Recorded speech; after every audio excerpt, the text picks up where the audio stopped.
Any ట్రాన్సాక్షన్కి objections ఉంటే proper platform మీద next 2 steps objection raise చేసుకునే అంశాన్ని కూడా ఈ చట్టంలో పొందుపరచడం జరిగింది అధ్యక్ష.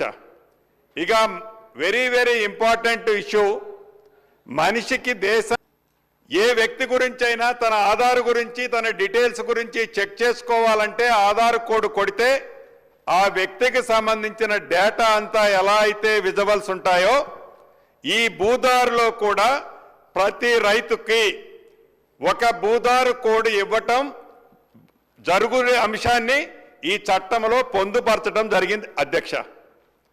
అదే రకంగా జమాబందీ గ్రామ రెవెన్యూలో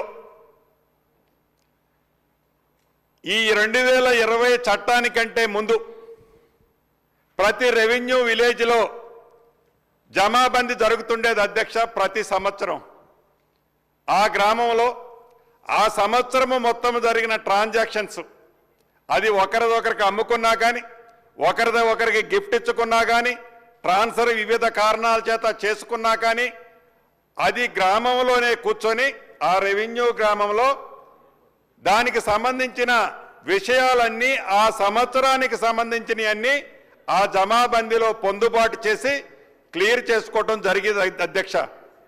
2020 చట్టం వచ్చిన తర్వాత అది పూర్తిగా ఎత్తేశారు అధ్యక్ష. ఎత్తేయటమే కాదు అధ్యక్ష, రాష్ట్రంలో 10,956 రెవెన్యూ గ్రామాలు ఉన్నాయి అధ్యక్ష.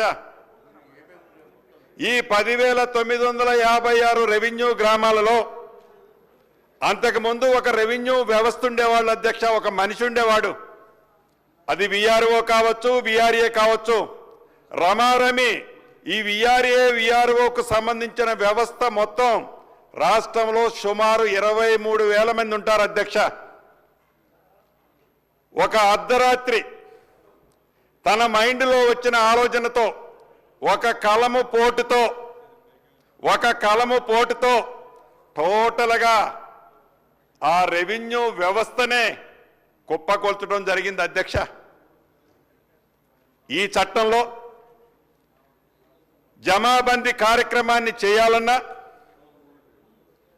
గ్రామీణ ప్రాంతంలో ప్రభుత్వ భూములు పరిరక్షించాలనుకున్నా, గ్రామంలో ప్రైవేటు భూములకు కూడా రెవెన్యూ సైడ్ నుంచి ఒక వ్యక్తి అనేది అవసరం కాబట్టి ప్రతి రెవెన్యూ విలేజ్కి ఒక రెవెన్యూకు సంబంధించిన వ్యక్తిని కూడా నియమించి ప్రతి సంవత్సరం జమాబందీ కార్యక్రమాన్ని కూడా చేపట్టే అంశాన్ని ఈ చట్టంలో పొందుపరచబడింది అధ్యక్ష.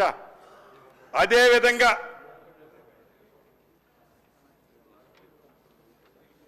ల్యాండ్ ట్రిబ్యునల్స్ ఇందాకనే నేను తమరికి విన్నవించాను, తమరి ద్వారా గౌరవ సభ్యులందరూ